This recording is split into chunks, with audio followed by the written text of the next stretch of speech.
एक सेठ जी के दो बेटियां थीं।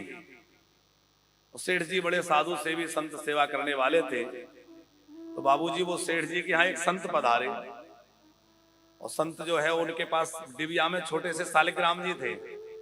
उनकी सेवा करते थे, उनको चंदन लगाना, उनका अभिषेक करना, उनको तुलसी अर्पित करना, भोग लगाना, आरती करना। तो छोटी छोटी बेटियां जो है वो संत को सालिग्राम भगवान की सेवा करते देखती। बच्चियां छोटी छोटी थी। उनके मन में भाव आया कि कितने अच्छे ठाकुर जी हैं, हमें भी मिल जाए तो हम भी इनकी ऐसे ही पूजा सेवा किया करेंगे। अब वो बच्चियां गुरु जी से, उन संत से कहने लगी, महाराज जी आप हमें अपने ठाकुर जी दे दीजिए, इनकी सेवा हम करेंगे, हमें भी सालिग्राम जी दे दीजिए। संत को लगा कि अरे तो छोटी बच्चियां हैं, ये क्या सेवा करेंगी, अभी इनको सेवा की बात लग रही है, मेरी पूजा देखी इनके मन में भाव जाग गया, हो सकता है कल ये भूल जाएं, सालिग्राम जी जाने कहां बैठे रहे, इनको सालिग्राम नहीं देना चाहिए। पर वो बहुत जिद करने लगी, हट करने लगी। तो सवेरे नदी पर स्नान करने संत गए, तो वहां से काले काले दो पत्थर चिकने चिकने उठा लाए, ऐसे ही लाके एक एक दोनों बेटियों को दे दिया। कहा बेटी ये तुम्हारे सालिग्राम है, असली सालिग्राम नहीं दिए। असली सालिग्राम गंडकी नदी में जो प्राप्त होते हैं, जिनमें चक्र बना होता है, वो होते हैं। तो संत ने सोचा कि सेवा करेंगे तो ठीक है, नहीं करेंगे तो ठीक है, तो दोनों बेटियों को दे दिया। अब वो बेटियां बोली कि महाराज जी हमारे ठाकुर जी का नाम क्या है, क्या नाम से पुकारे। अब संत ने कोई नाम तो रखा नहीं था, वो तो ऐसे उठा लाए थे। तो उन्होंने ऐसे ही सहज में कह दिया कि इनका नाम सिलपिल्ले है। क्या कह दिया? सिलपिल्ले। पिल्ले माने छोटे, साउथ में छोटे बच्चों को, वो छोटों को पिल्ले, तो बोले वो सिल के टुकड़े हैं तो सिल पिल्ले कह दिया।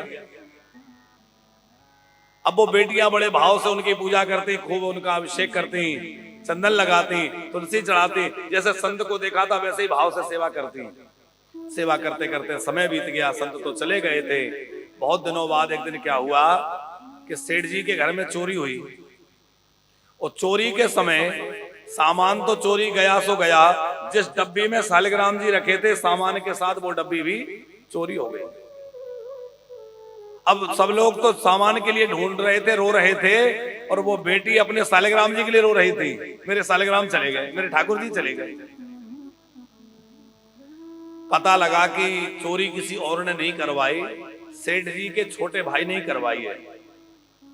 तो वो बेटी सोची कि मैं जाके चाचा जी से कहूं कि आप सारा सामान रख लो, पर मेरे ठाकुर जी मुझे दे दो, उनके बगैर मैं नहीं रह सकती।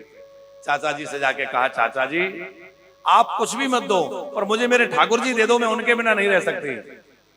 अब देखो ठाकुर जी लौटाने का मतलब है ये स्वीकार कर लेना कि चोरी हमने करवाई है।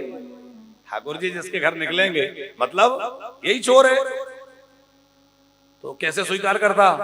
उसने कहा मैंने कोई चोरी नहीं करवाई। और इतना ही प्रेम तो जी अपने ठाकुर जी से है, तो बुला, जहां होंगे वहां से आ जाएंगे। चाचा ने ऐसा कह दिया। क्या हुआ कि वो रोती भई आंगन में, चाचा के आंगन में खड़ी थी, और रोती भई पुकारी, हे नाथ आइए, हे मेरे प्रभु आइए, हे मेरे ठाकुर आइए।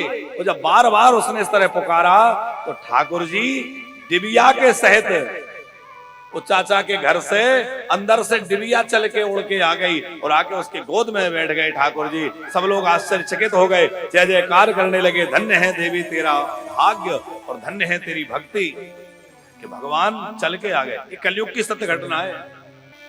और दूसरी बहन, दो बहनें थी ना, दूसरी बहन की भी बड़ी अच्छी घटना है। वो संभवतः पहले की घटना, ये बाद की है कि वो एक बहन का विवाह हुआ, डोली में बैठ के जा रही थी, तो जो दुल्हा था उसने कहा कि ये मेरी ओर तो ना देखती ना मुझसे बात करती, और ये पता नहीं क्या ठाकुर जी ले आई कि सालिग्राम क्या ले आई, इन्हीं की ओर देखती रहती है। बार बार वो दुल्हा ने बात करना चाहा, पर इसका मन पूरी तरह ठाकुर जी में ही लगा था, तो ये बातचीत में इसका कोई रुचि नहीं थी। वो दुल्हा को कुछ क्रोध आ गया, और उसने वो डब्बी उठाई और पालकी में से, वो डोली में से नीचे फेंक दी। संयोग से उस समय पालकी नदी के ऊपर से गुजर रही थी, तो नदी में जाकर के वो गिरे ठाकुर जी, और वो डबिया नदी में चली गई। वो तो व्याकुल होकर रोने लगी, अब मैं आगे नहीं जाऊंगी, यहीं प्राण त्याग दूंगी बिना ठाकुर जी के मैं नहीं रह सकती।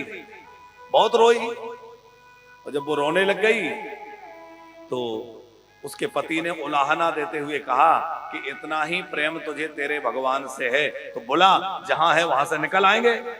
अब नदी में कहां ढूंढे, इतनी गहरी नदी में।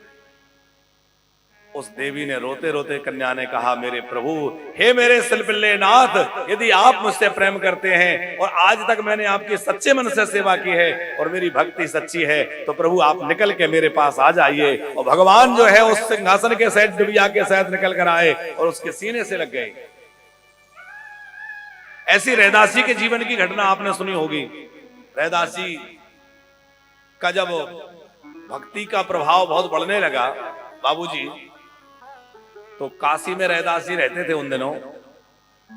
लोगों ने काशी के राजा काशी नरेश से शिकायत कर दी कि यह निम्न जाति का होकर के सालिग्राम की पूजा करता है और भक्त होने का ढोंग करके तमाम लोगों को अपने घर से भोजन करा देता है, प्रसाद के नाम पर अपना घर का अन्न खिला देता है, लोगों का धर्म नष्ट कर रहा है। इस तरह से लोगों ने राजा से रैदासी की शिकायत कर दी। और रैदासी की जब शिकायत करी तो राजा ने रैदासी को बुलाया।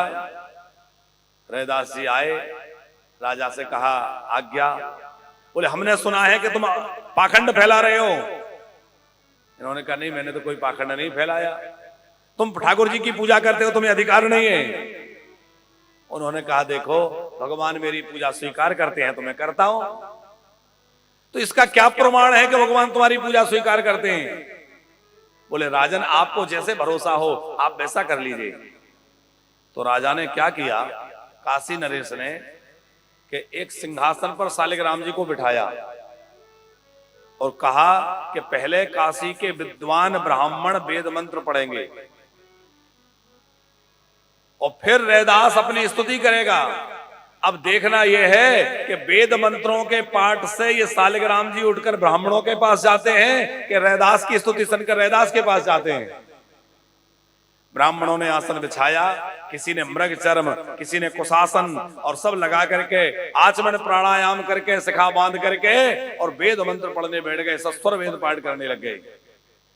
वेद पढ़ते पढ़ते ब्राह्मण थक गए और भगवान के सिंहासन हिली भी नहीं। अब राजा ने रैदास जी से कहा, तुम पुकारो। और रैदास जी तो बड़े भाव में भरे हुए कह रहे हैं,